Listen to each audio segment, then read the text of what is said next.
Hey everybody!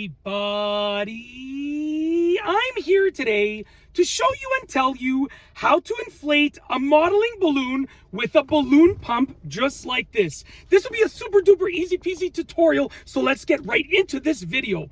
As you can see right here, I have a modeling balloon. There are many different types of modeling balloons in terms of length and the thickness once it's inflated. This is a very simple modeling balloon. It came with a balloon kit that I just did a review of a couple of days ago as of the time of posting this video.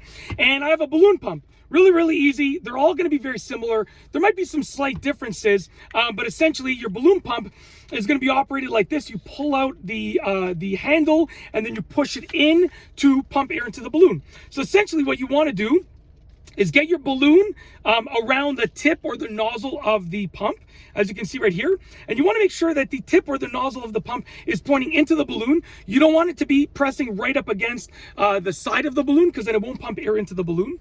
And you want to give it a good amount of leverage on there. So as you can see, I've pulled it on quite a bit.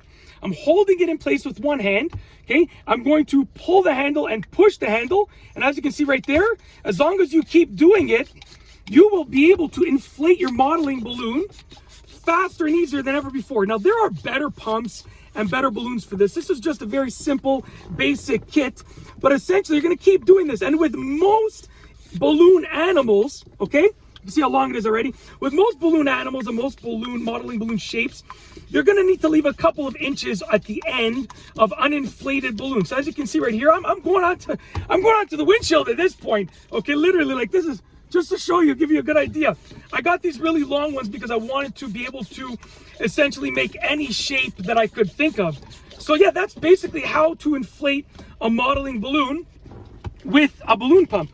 It's really easy to do, and obviously I would keep inflating it, but I don't want to waste your time. That's it. It's very simple. You can tie it off at this point, and you can go and twist, do whatever you want to do, and make whatever shape you want to make, like balloon animal-wise or balloon shape. That's basically it. If you like this video, please be sure to give it a thumbs up. Let me know what you think down below as a comment. And of course, be sure to subscribe for more great videos just like this one. And that's all I have for you today. Thanks for watching.